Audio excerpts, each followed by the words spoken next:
Hey guys, it's Jouelzy, and I'm already sure that the comments on this video are going to be crazy. If you are feeling it, you're feeling me uploading more videos on a regular basis, be sure to thumbs up and, join the discussion down below respectfully. I am here to add my 2 cents to the tyrant conversation around Nate Parker's Birth of a Nation, a film that started out this year with much hype and has since marred in controversy.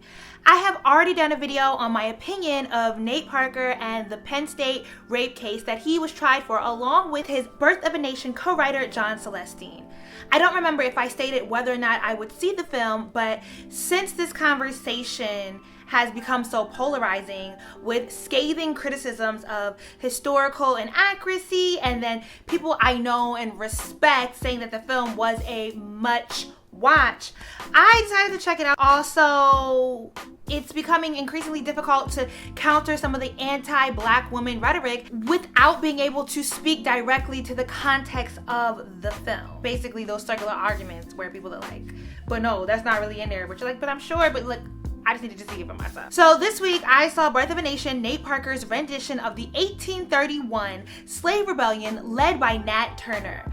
Parker is the co-writer, director, and leading star of this film as he plays Nat Turner himself. Because I know I already have keyboard warriors gunning to take me down, let me preface this. I do not, nor have I ever been a fan or supported Tyler Perry films. The only Perry film I've ever paid coin to see was For Color Girls because Ndizake Shanghang will never be denied. But overall, I do not find Perry's work to be in good taste or a benefit to the black community. I love history, so much so that I'm considering going back to school to get my PhD in history. It's real. I have never seen a Woody Allen film. The only Mel Gibson film I've ever seen is Pocahontas. I don't support R. Kelly, but I do believe that there are ways to separate the art from the artist, especially when the art is of superior value and message. I want to explore the content of this film, devoid of slinging mud at either side of the rape case. I walked into the movie theater with high expectations of Birth of a Nation, as Nate Parker has fought tirelessly to vouch for the greatness of his film and poignantly stated that he is looking to become a leader in the black community in his interview with Ebony magazine. For all the fight, I figured that the actual content of the movie would be able to stand on its own 2 legs, and that some other criticisms about the historical inaccuracies were unnecessarily harsh. But no, I sat through 2 hours of a woefully mediocre movie that whitewashed the legacy of Nat Turner and played into the same Hollywood tropes that are constantly regurgitated in slave narratives. It's not a horribly bad movie, and if you're a person who does enjoy Tyler Perry-esque films, I can understand why you would enjoy the film, or how the images of the brutality of slavery would invoke deep emotions. And that's not shade, it's just that I am watching through a different lens and taste. What's most infuriating is a superbly insipid storyline that really was more of a service to Nat Parker's fame, or Nate Parker's fame, see I want to interchange it, than that of Nat Turner's legacy. Celestine and Parker have produced a body of work that shows them to be entirely inept at writing a screenplay. I don't expect any film to be 100% historically accurate, but this is a Nat Turner story, whose story leaves broad room for interpretation.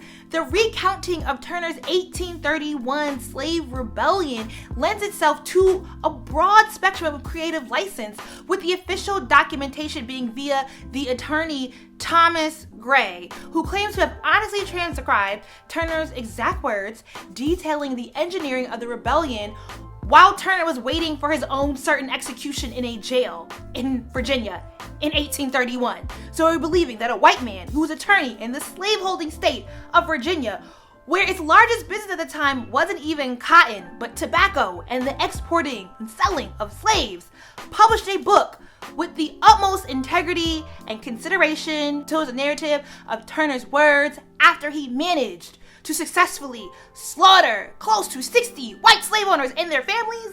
Like in 2016, after being caught on camera, white cops aren't retelling the story like we can't see it for ourselves, like Donald Trump ain't a thing in 2016.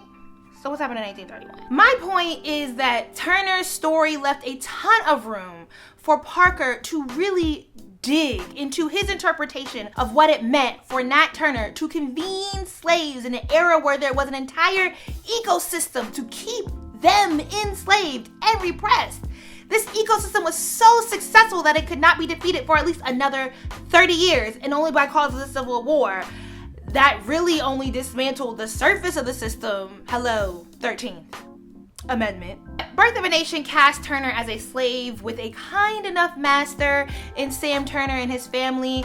Nat already knows how to read, but by the benevolence of the docile and fragile white plantation mistress who sits in the house passively watching the ills of slavery, the mother Turner takes Nat in and gives him the Bible to learn.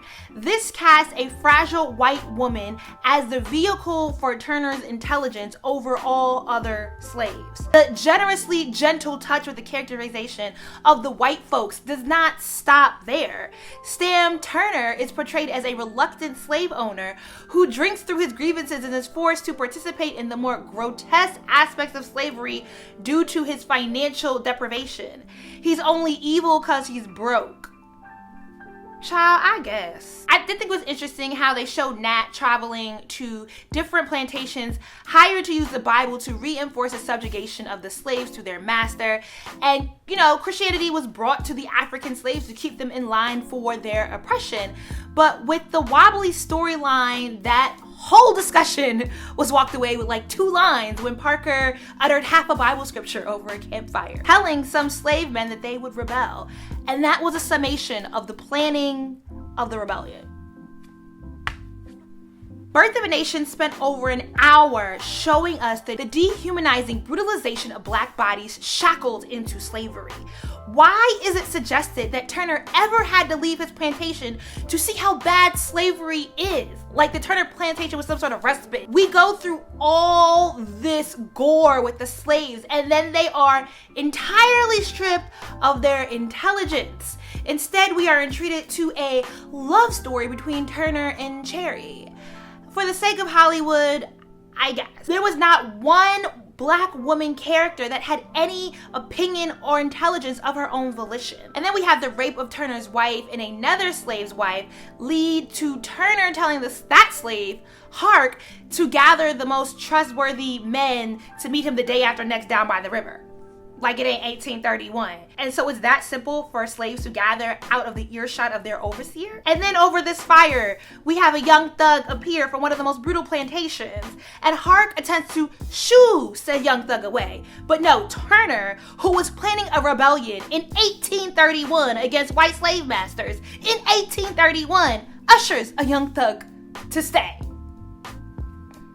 He utters 3 fiery sentences and boom bap, that's it. All the slaves agree to a rebellion. Like, that was it. Then one day, an eclipse appears and off they go to start a rebellion that ends with the same young thug who magically appeared down by the river turns into a redcoat and snitches. I know that it is unfair that I want Game of Thrones, Battle of the Bastards, level of gore and killing of white slave masters. Because, of course, budget constraints and just trying to get this movie into theaters means that attuning nobility to a black man killing white folks en masse.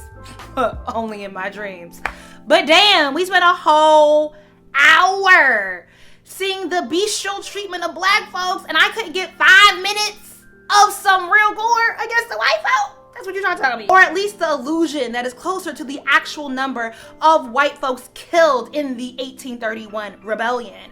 All we see is 2 houses in. Then the young thug brings the whole rebellion down, and we don't see the why or how to him deciding to run back to his hideous plantation slave owner, devoid of all intelligence and thought process. Again, largely, any sort of thought or noble action on the part of the slaves was facilitated through Nat Turner. Nate Parker played the only character worth his salt in the film. He really wants to be lauded as a star here. You can tell in how they chose to edit the film when all the holes in the storyline are filled with pretty cinematography of Nate Parker. His ambition is overshadowed by his hubris. Either he should have brought in another director or cast someone else as Turner or gotten a better movie writer.